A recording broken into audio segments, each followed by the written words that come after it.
In this video, we'll present a tutorial for using the GAJ-Geospatial Digital Twin Tool CDB Builder to create a database centered around Long Beach, California. CDB is now an international standard adopted by the Open Geospatial Consortium, or OGC for short.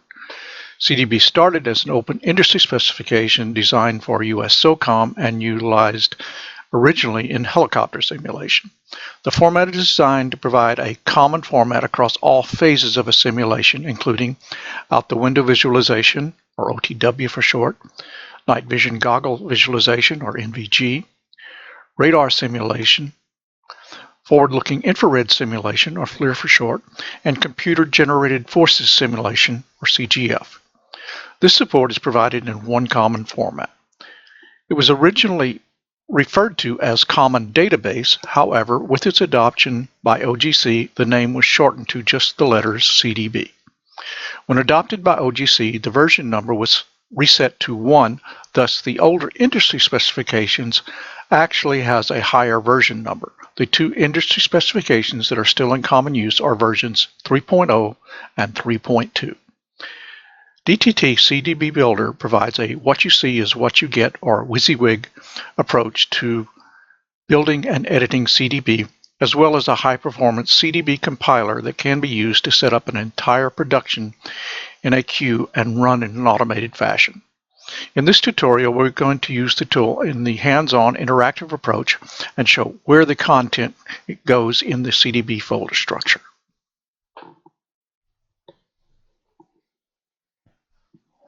To initialize CDB, start DTT CDB Builder.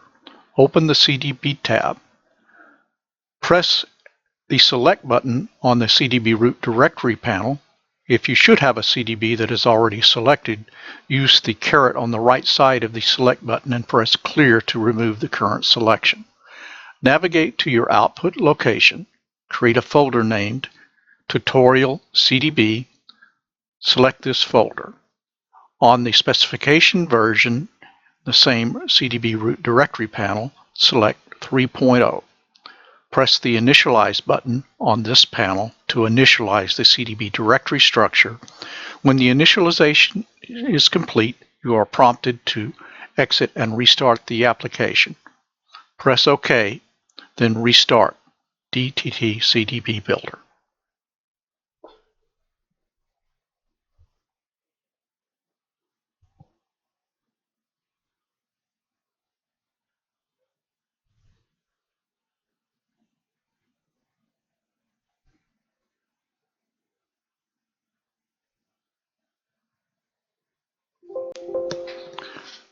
After initialization, you will see that the root directory of the tutorial CDB has a metadata subdirectory. This folder contains the top-level XML files for the CDB within it. You will also see the GT model directory. Under this directory structure, you'll find the initial geotypical models and textures for the CDB.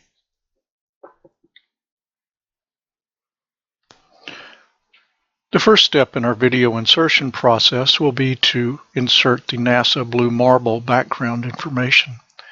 If we bring up the application, we see on our CDB panel we have the CDB selected but no coverage. Now, the first step for inserting the NASA Blue Marble is going to be enter the limits that we're going to want. So we want 33 to 34 minus 1192 minus 118 as the limits.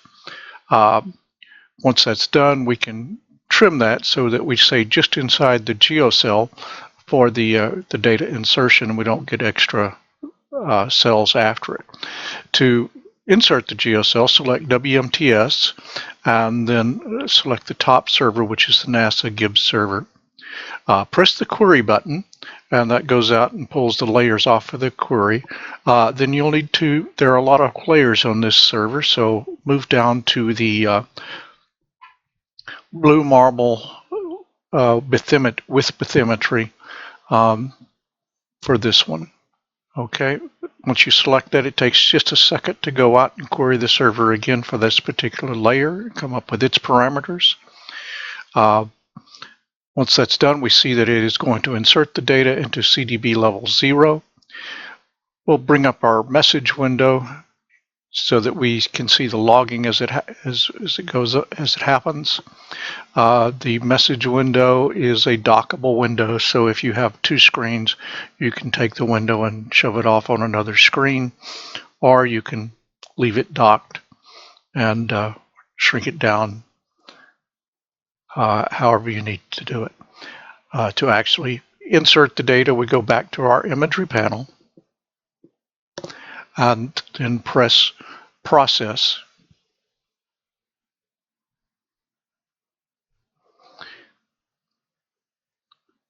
Starts the process. You'll see the process on the bottom of the screen on the very left. Once it's done, then we can actually go and view this CDB, but first we need to go to the CDB and enable imagery for our viewer. And we'll go to CDB viewing and press preview. You make sure the use limits is checked for very small CDBs. And once the view starts to come up, you can use your mouse wheel to push to roll forward. That will move your view out. You'll see up in the upper right corner of the screen is the Long Beach area where we're going to insert high resolution data. Now, if we look at our file system after doing this insertion, we'll see that we have our files under tiles now. We have North 33 and West 119. In West 119, we have our imagery layer, and we'll see LOD 0 and the negative levels of detail which are in the LC directory. Coming back to the application, we will now add 1 meter data for the peninsula there around Long Beach. We'll clear first the WMTS server data and then select and navigate to the downloaded data set that you were provided with the distribution. And look in the imagery and go to the NAAP 1 meter data. Select the file. Also select the file in the drop-down to see what its parameters are. Before inserting, we see it goes into CDB LOD7. We can also preview anything, any data that we were looking at, whether it be pure imagery file or a server file. Dismiss that, then we'll go to the Process tab, and that will start the insertion process of the 1 meter.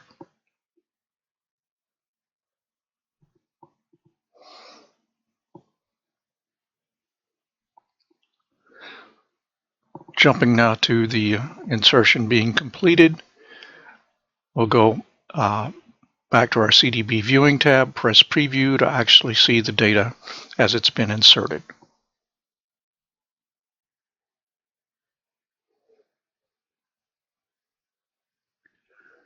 And we'll see up in the upper right portion of the screen that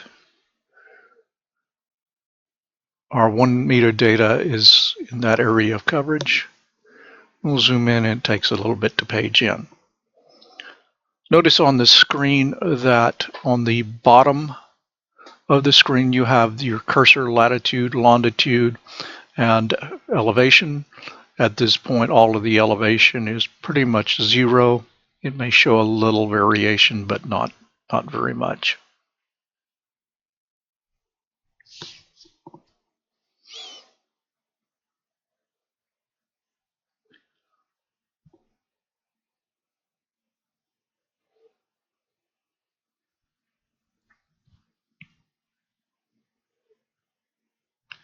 Now, looking at our file system in our CDB,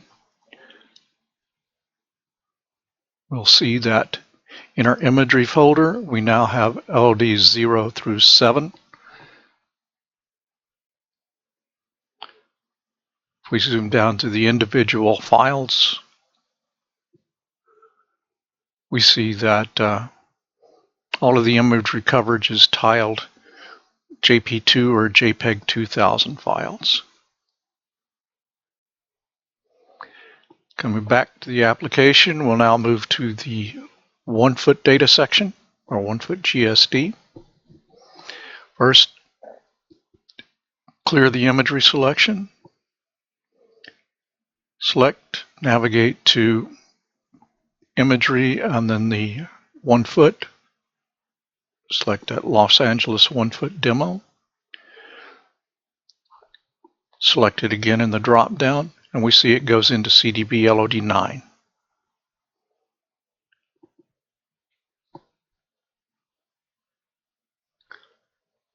Hit Process, and it's off and running. Jumping now to the process being complete, go back to CDB Viewing and Preview, and we'll see our section where the 1 meter data has been inserted.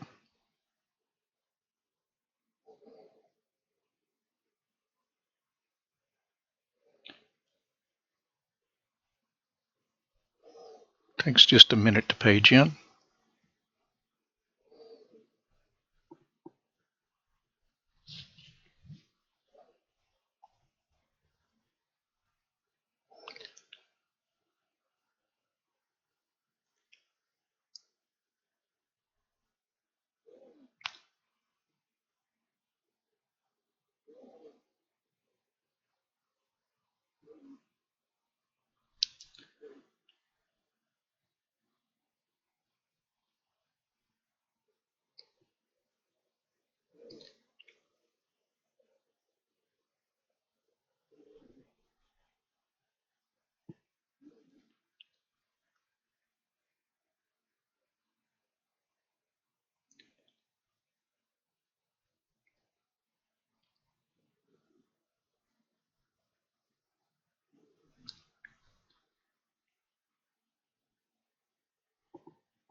Now jumping to the file system, we go back to our imagery folder.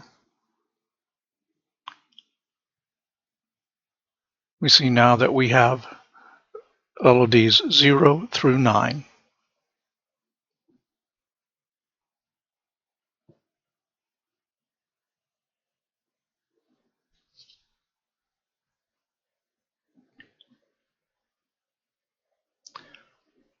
Proceeding on with our data insertion, we'll start with elevation.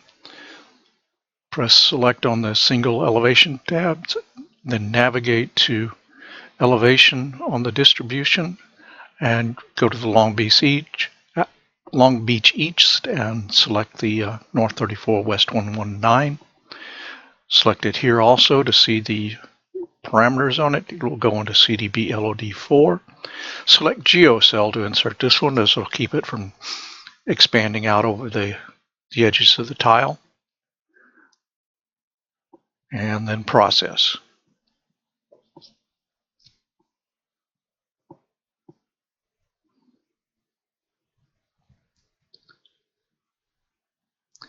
Jumping to the process completion. Dismiss our view. Go back to the CDB tab. Now we have elevation we can enable. We'll enable it for our viewer. And then go back to CDB viewing to actually see the data. Press the preview button.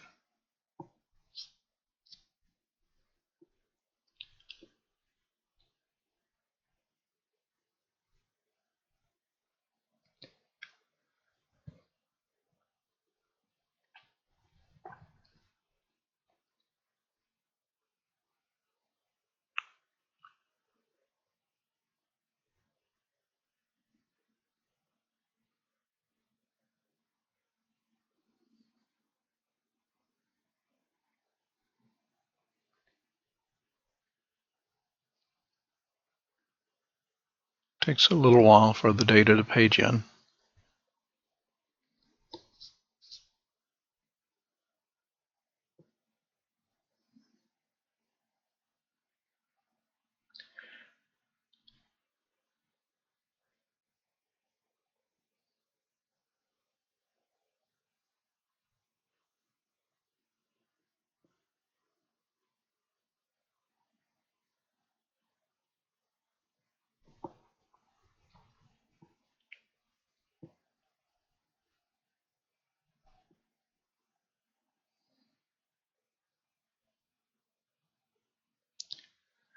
You can use, in order to tilt or rotate the view, use both mouse buttons down, and then if you move the mouse you get the rotation.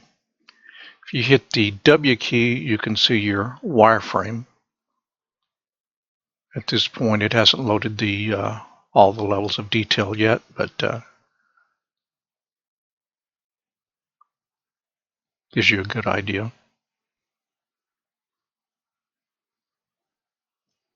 So at this point we've added the whole geocell worth of elevation at CDB LOD4. And we see some of it paging in as we take a look at the file system here in just a second.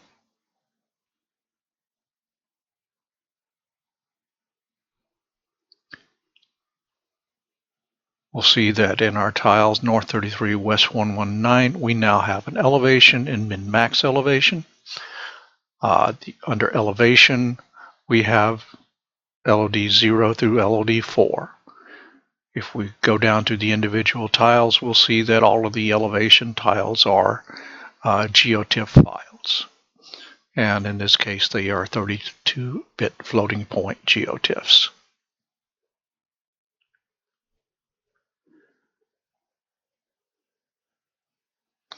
Note also that at this point that the selectors on the file are S001, T001. These are the selectors for primary elevation. Now going back to our application, we'll move on to insert a 1 meter dim around our core Long Beach area. Unselect GeoCell and clear the panel. In your distribution, go to the 1M Long Beach. Select all the files in this directory. There are 6 of them.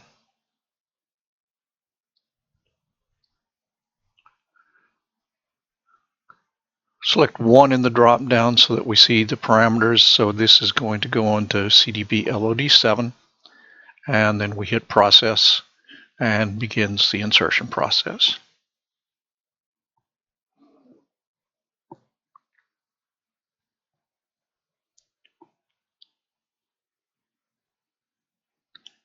Jumping now to where the process is completed. Go back to CDB viewing, select preview.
Looking at our file system at this point, if we go back to our elevation directory, we see we now have LODs 0 through 7 in the elevation folders.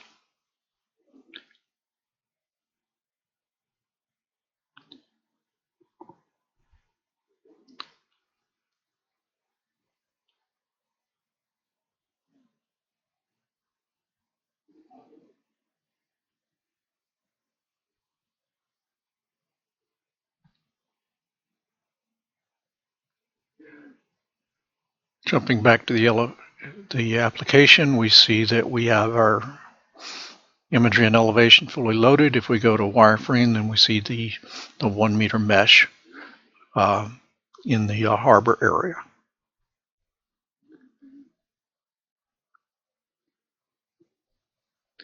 At this point, if you go mouse over any of the water, you'll see that it's still 0. Go back to elevation and clear the single files panel. Go over to options and select subordinate bathymetry, and we'll do the insertion of the bathymetry information. Under your selection, go back to the distribution and select the bathymetry and the topo15 GRD file. Pull it in the drop down. It will say LOD 0. For this insertion, press limits because we only want to put the geocell that we're working with and not the entire world. And press process.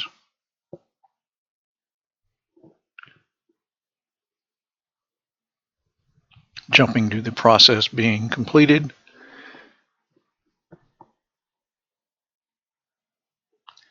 We have a couple of options with bathymetry when looking at the viewing tab. We see we can disable it in the bathymetry tab. On the home tab, we can also put a polygon out for the water, raise or lower it, and change its transparency. Coming back to the viewing tab, hit preview. We'll just view it with the bathymetry being depicted as elevation. And as we mouse over the water, we'll start to see negative elevations.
Now, looking at our file system,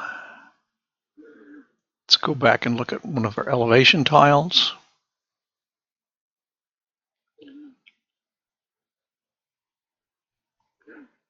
Now we have one tile at LOD0, but now we see there is a file with the S01T01. We also have an S100T01 file, which is the bathymetry.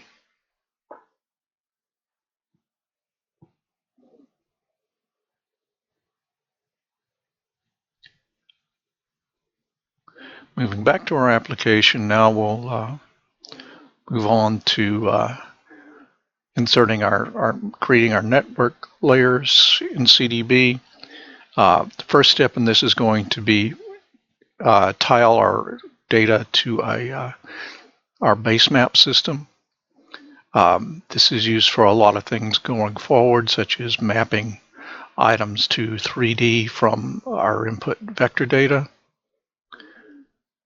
Select the longbeach.geopackage file. We see that our layers in this file are really just OpenStreetMap, and we'll set our attribution models to OpenStreetMap, and then select the level to insert as 3, and then run our process. This takes and actually sorts the OpenStreetMap data into what we would look at in most GIS situations as, different layers. So we'll have roads in one layer or railroads in another, and on down the line.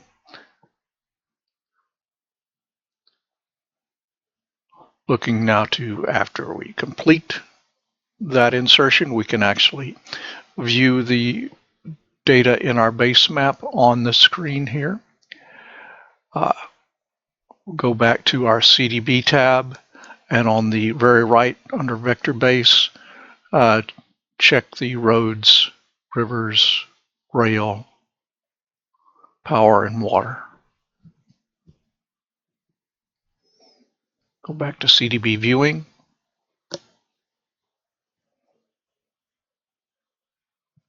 And select preview.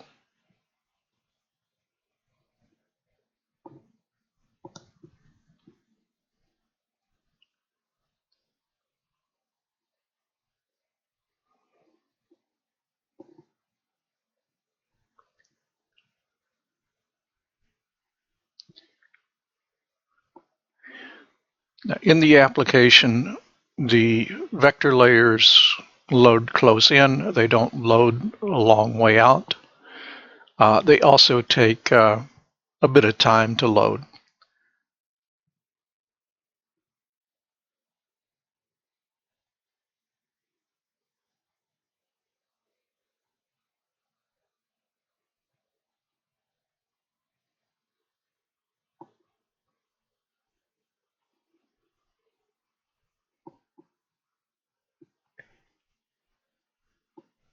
Jumping to our file system, if we move to our tiles, North 33, West 119, we now always have an extension layer, which is the 901 vector base, which is essentially in this at LOD3, we have our GeoPackage tiles that cover the geo cell.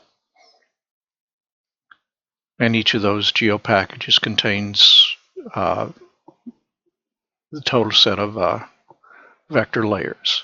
Coming back to our application, after it's fully loaded, we can see the vectors overlaid on the screen. If we mouse over the vectors, we can get additional information from the vectors, such as the road name or railroad line that things are a part of.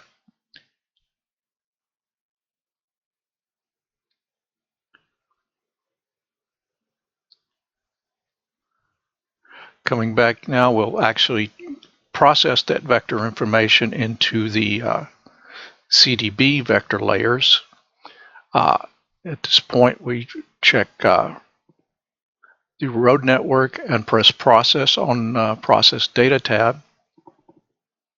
It takes a little bit to run. It takes a little longer to run the road network than the other layers, generally because they're much denser. If you have less density of data, then they run much quicker.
Now, once our road network is complete, uncheck Road Network,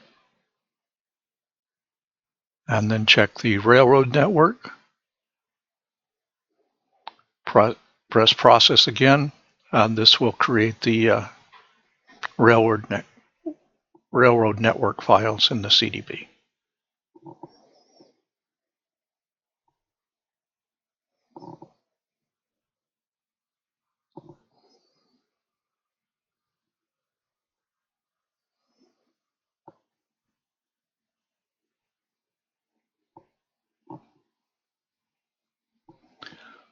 Once the railroad network is processed, uncheck Railroad Network, and then check the power line network and press Process.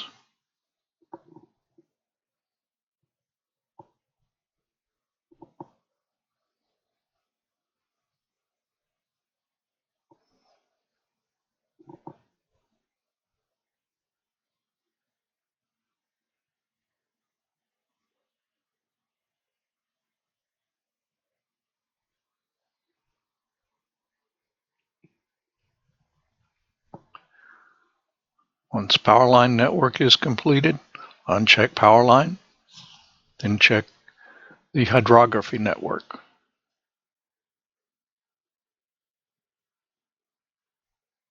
Press Process.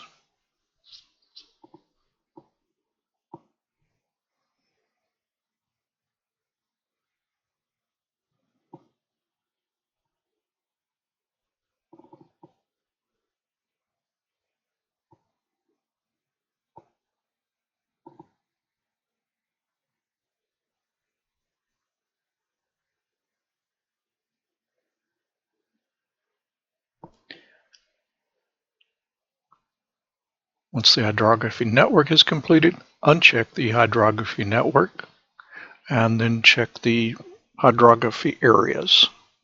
Then press Process.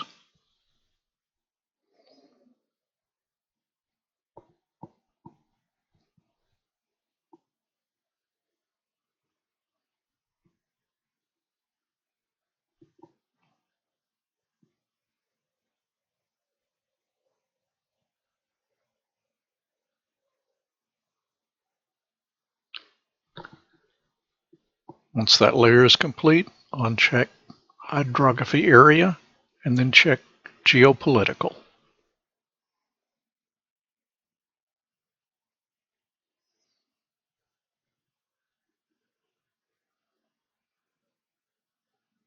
Press Process, and this will be the last network layer that we put into the CDB.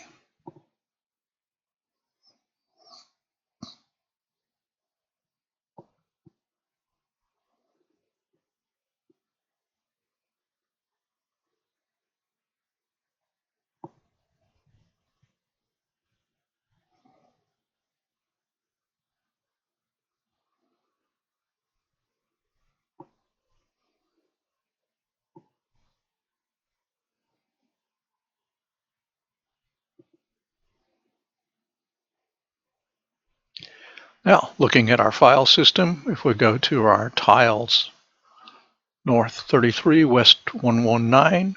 We see we have a 102 geopolitical, 201 road network, 202 railroad network, 203 power line, and the 204 hydrology. Coming back to our application again, now we'll proceed on to inserting our 3D building set. To do that, first we just import the textures we'll use for the sides of the buildings. To do that, we navigate to our installation folders on the, assuming they're on the C drive, go to Program Data, the GAJ-Geospaital, GAJ-Geospaital Data, Texture Library, textures_US, catalog.xml. Once that file selected, press the Import button.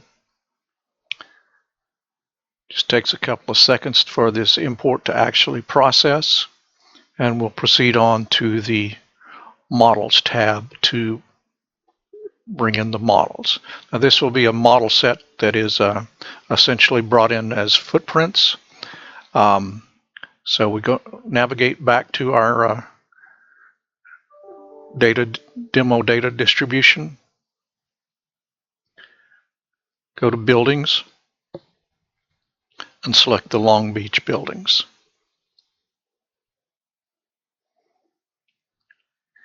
Under Height Adder, select Height. Now the height in feet on this one, so we'll change the scale to 0.3048 to scale from feet to meters.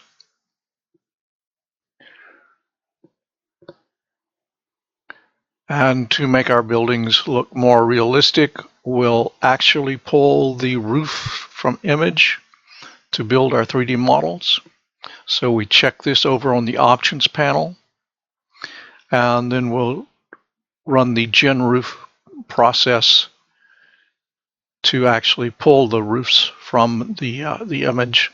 It also goes through the process of titling the building data set at CDB LOD6, and we use that for further processing in the next phases.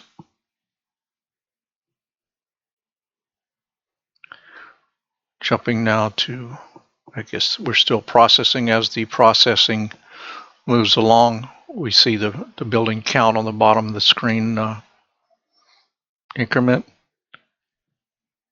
So at this point we've got our roofs done. If we look at our file system, we have another extension layer, the 902 building footprint. If we look at LOD6 and move down,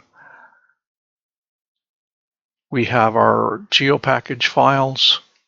If we look into the individual directories, we see that we have textures for our roofs in two forms. We have a GeoTIFF and an RGB. Once we actually have the model, the GeoTIFF will be deleted, and the RGB texture is actually used for the model.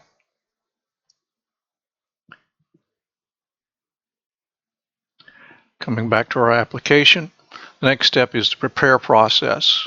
The prepare process actually creates the 3D models and has the references for those models in those GeoPackage tiles. You can run several prepare processes prior to doing a finalize. Finalize always finalizes any GS or geotypical data into the CDB tiles.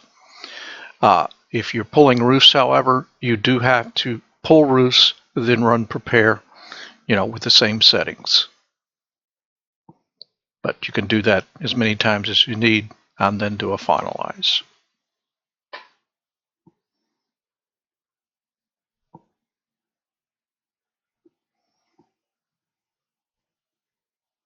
Now here, as it's running through, we see that our feature count jumps up. Now jumping to the build being completed. If we look at our file system now, we'll go back into our extension layer, LO6, and then down in the individual tiles, we see we have open flight models, XML reference, and just the roof textures. The wall textures are coming from the geotypical data structures.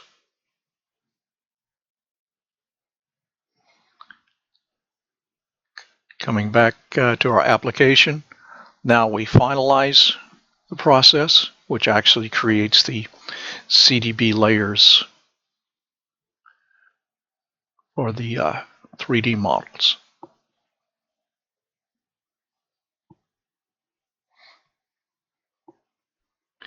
Jumping to the finalize complete. Now we'll go back to our CDB tab and enable our geospecific models.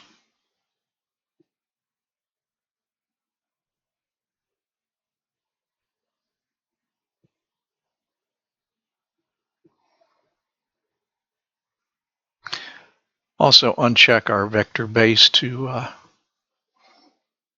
allow us to see our models without waiting on the vectors to load. Go back to CDB viewing and hit preview.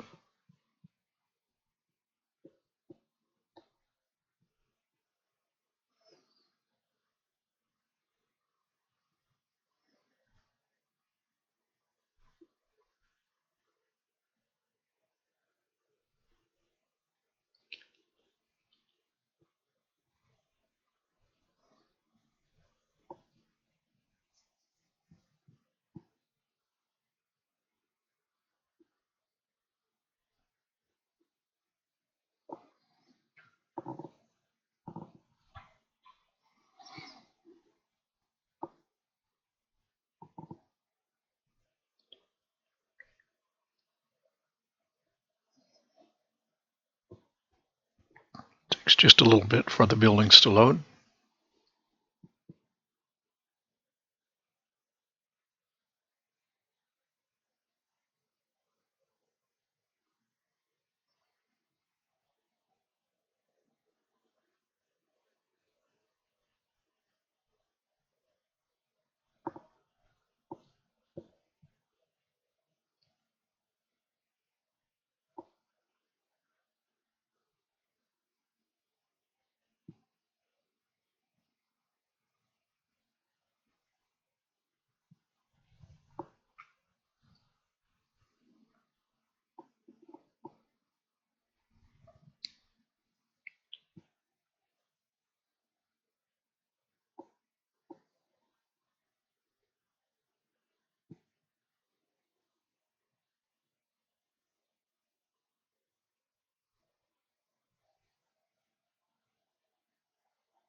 And we're seeing the LOD0 buildings.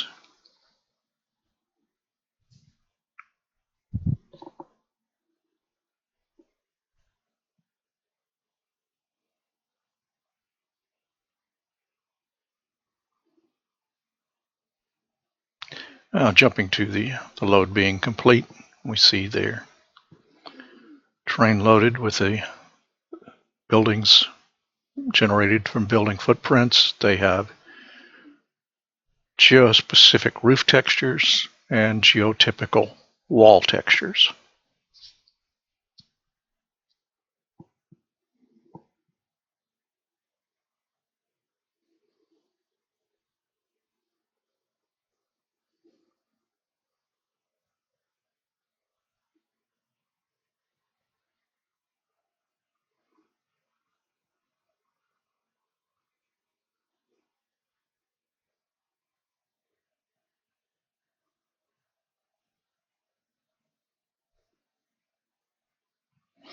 If we go back and we look at our file structure, we see we now have a 100 GS feature. We have a 300 GS model geometry, a 301 GS model texture, and 303 GS model descriptor layer.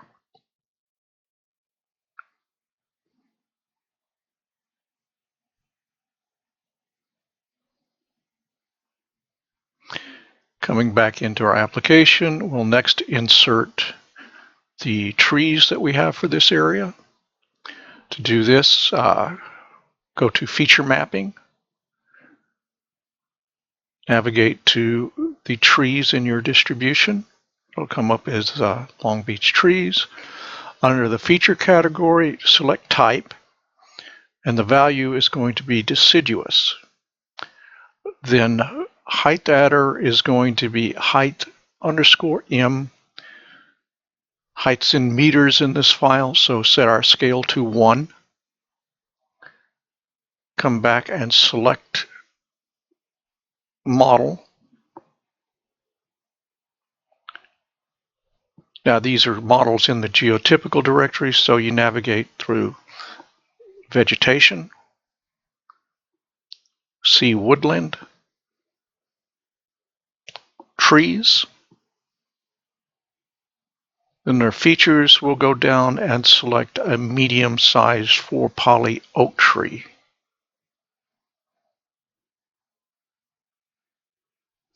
Press Display, we'll see it in our panel. Then select and close. To select the model, we'll see the model selected on our additional data, as well as a number of features that are trees that will be inserted in this. This, of course, could be any feature coming out of any files, telephone poles, etc. Hit the Prepare button to start the process.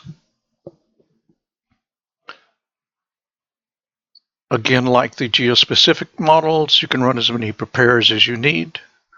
Jumping now to the prepare being finished.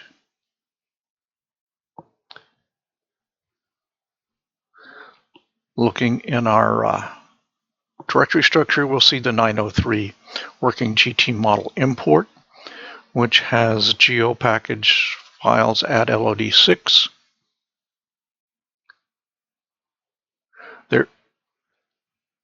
Since we're importing geo models from our GT folder, we do not have any models in the models directory. If you're importing models per se that are already models, you may have models that are located in those tiles directory that get ported to geotypicals.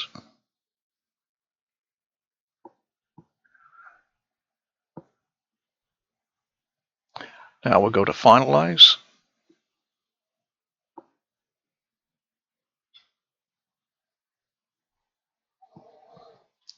Moving to the finalization being completed. Go back to our CDB directory, our CDB tab, and enable the geotypicals. And go to CDB Viewing, press Preview.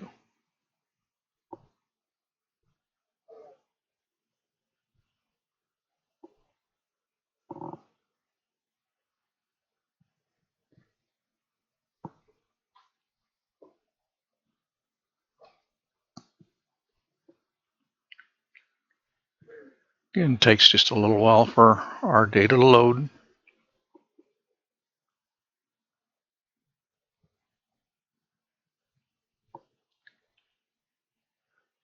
Jumping to our loaded data set, we see we got the 3D buildings as well as our trees in the location specified in our file.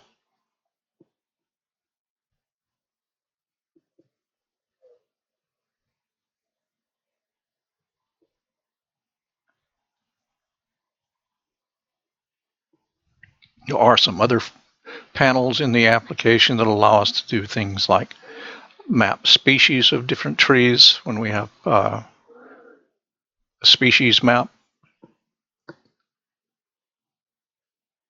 but this is the feature mapping tab is just for general purpose features and mapping any feature to a GIS entry.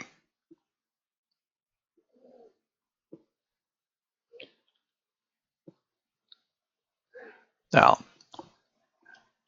moving on, we'll add our images to our base map.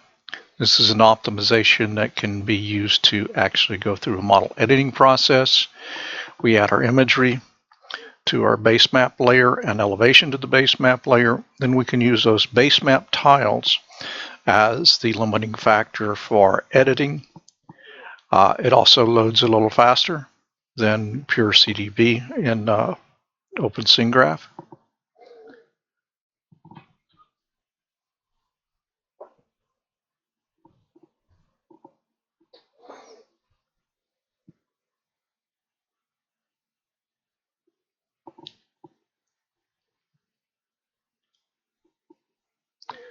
Jumping to the insertion of imagery being complete, we'll select Add Elevation to our base map.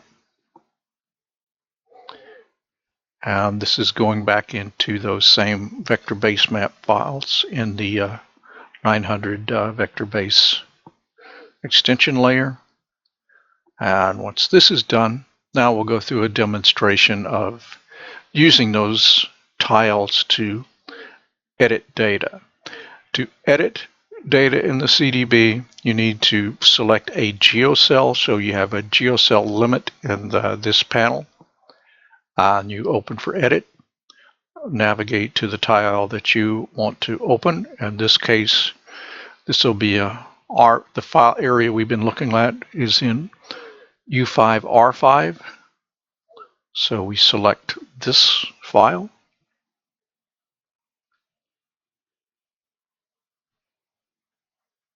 Then we preview it. Now, we have already gone through and selected a 3D application for editing. In our case, we've chosen the Remo 3D. You can select, if you have Presages Creator, select it. It should work just fine. If you use Blender, you can change your model format to be something that Blender can import, but you have to do some manual importing of the data in Blender and exporting.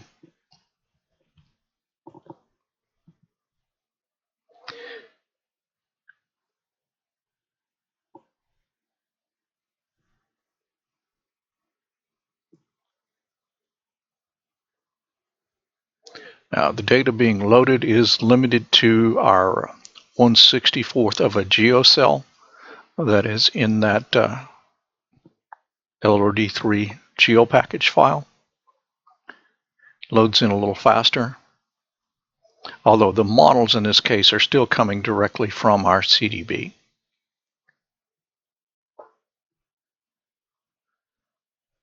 So for editing purposes, you always want to be pushing it back to it goes back to CDB. We can add the models to our geopackage, which we'll do shortly, and then have a very deployable data set that you put the entire contents of an area in one geopackage file. And you can use that on deployed systems. Our 3D viewer actually does view those files. Just dismiss the message window so we can work with full screen. You mouse over any object in the screen, 3D object, you get a highlight. If you right click, you'll get a pop-up menu and then select object. Get a menu that comes up on the left side of the screen. Now, you can actually use your arrow keys to move this model. You can change its heading or your Z offset with sliders. You could also change scale for geotypicals. Now, if you hit the Edit Model button, it'll bring up this model in the model editor in a temporary location. Then you can edit the model as needed, save it back, and then when done, you hit Save Update at this panel, and the model will be saved back to the CDB. In our case, we're not actually updating the model, so we just hit Cancel. But that's the process of model editing. Now, for the last part of our demonstration, we'll come in and go back to our Features panel and then add models to Basemap.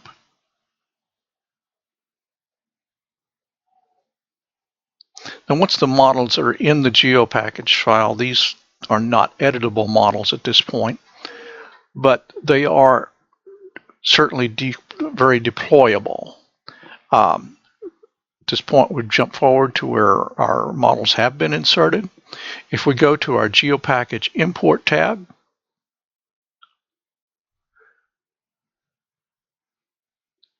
under Viewing, we can select that same U5R5 GeoPackage, open, and then if we preview the file here, we're pulling all of the content for that area of the CDB in this GeoPackage.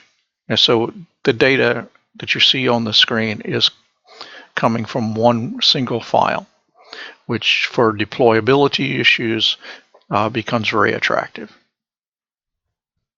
And this file can be, as I mentioned earlier, viewed with the 3D viewer as well.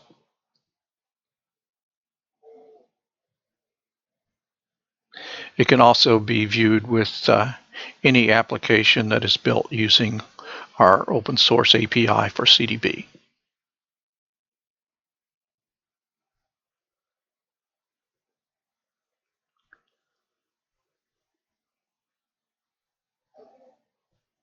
View itself will look exactly as it would look with a CDB. Another capability is that you can export data to, in this case, you have 64 files for a GeoCell of CDB. Data can be shipped using those 64 files and then extracted back into CDB.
And that pretty well concludes our tutorial.